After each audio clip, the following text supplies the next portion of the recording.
Pernah tak korang terfikir macam mana agaknya kehidupan zaman kerajaan-kerajaan purba di alam Melayu dulu? Hari ni, jom kita kembara ke masa lampau. Kita cuba selami dunia Funan, Champa, Sriwijaya, Angkor dan Majapahit. Kita akan cuba dengar gema tamadun agung ni yang sebenarnya masih ada sampai sekarang. Tapi persoalannya sekarang, dengan jarak masa beribu-ribu tahun, macam mana kita nak faham cara hidup dan pemikiran diorang? Kan? Macam mana kita nak dengar suara diorang yang dah lama senyap tu? Jawapannya, sebenarnya ada pada warisan yang diorang tinggalkan untuk kita. Setiap artifak, setiap tulisan, setiap bangunan, semua tu ibarat suara yang merentas zaman seolah-olah berbisik cerita lama kat kita. Jadi, jom kita mulakan penjelajahan ni dan dengar betul-betul apa yang diorang nak sampaikan.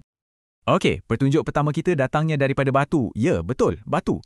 Batu-batu bersurat ni macam rakaman abadi yang mendedahkan bahasa dan sistem tulisan yang jadi nadi komunikasi tamadun-tamadun ni.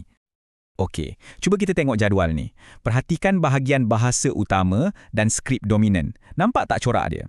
Bahasa Sanskrit dan skrip Pallava, satu sistem tulisan purba dari India, muncul berkali-kali dari Funan sampailah ke Kedah Tua. Ini bukti yang sangat jelas tentang betapa rapatnya jaringan budaya kat rantau ni.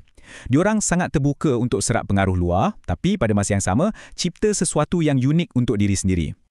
Jadi, apa benda sebenarnya batu bersurat ni? Jangan bayangkan macam orang conteng-conteng atas batu je tau. Fikirkan ia macam papan kenyataan rasmi, dokumen undang-undang atau mungkin macam Twitter diraja zaman dulu yang dipahat supaya kekal selama-lamanya. Setiap ukiran tu satu harta karun maklumat yang tak ternilai.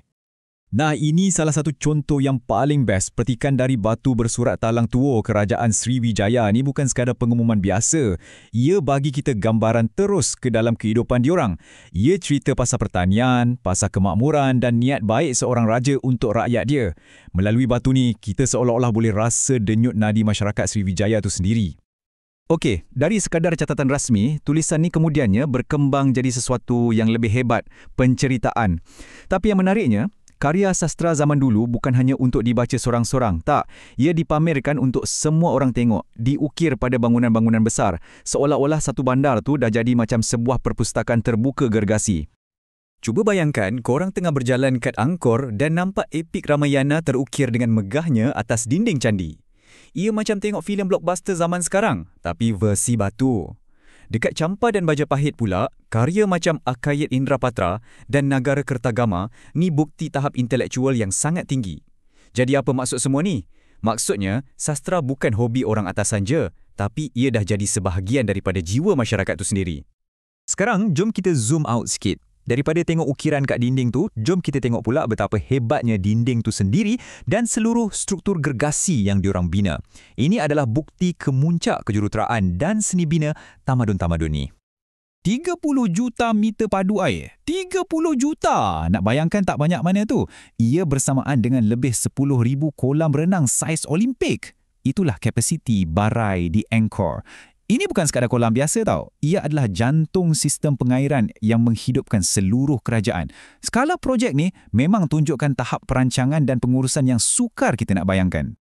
Dan kehebatan kejuruteraan ni bukan terhad kat darat je. Di lautan, kerajaan Funan bina kapal-kapal gergasi yang boleh bawa sampai 700 orang. Macam feri moden kita.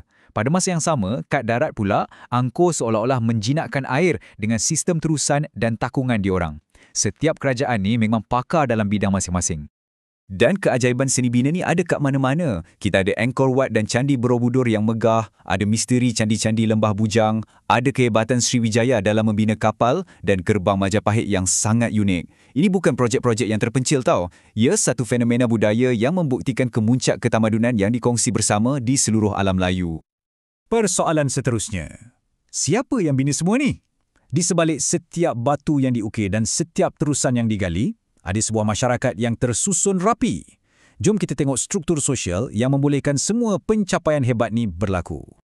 Macam yang korang boleh nampak dalam piramid sosial ni, masyarakat diorang sangat berstruktur. Kat puncak sekali, mestilah golongan diraja. Bawah mereka ada para bangsawan yang jadi tulang belakang pentadbiran. Kemudian, majoriti besar adalah rakyat merdeka. Petani, pedagang, artisan yang gerakkan ekonomi. Dan di lapisan paling bawah ada golongan hamba. Setiap lapisan ni ada peranan yang sangat jelas. Kunci kepada sistem ni cuma satu, taat setia. Ia macam satu perjanjian tak tertulis. Pemerintah akan lindungi rakyat dan sebagai balasan, rakyat akan beri kesetiaan dan tenaga kerja. Kestabilan yang terhasil dari hubungan timbal balik inilah yang jadi asas kepada kebolehan diorang untuk bina candi gergasi dan sistem pengairan yang kompleks. Tanpa semua ni, mustahil. Jadi, lepas dah tengok semua kehebatan zaman dulu ni, mesti korang tertanya-tanya, apa kaitannya dengan kita hari ni? Jawapannya, lebih banyak daripada yang kita sangka. Warisan diorang ni bukan setakat artifak dalam muzium. Ia hidup dalam diri kita dan di sekeliling kita.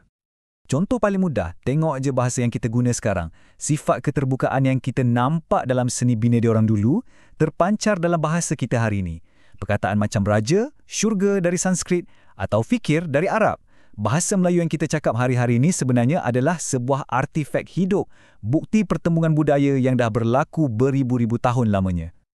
Dan ini membawa kita kepada satu pemikiran terakhir. Macam mana kita kaji batu bersurat dan candi untuk faham pasal diorang, satu hari nanti, generasi akan datang akan tengok apa yang kita tinggalkan pula. Jadi, persoalannya ialah, 1000 tahun dari sekarang, apa agaknya cerita yang akan disampaikan oleh artifak digital dan fizikal kita tentang masyarakat kita? Satu soalan untuk kita fikirkan bersama.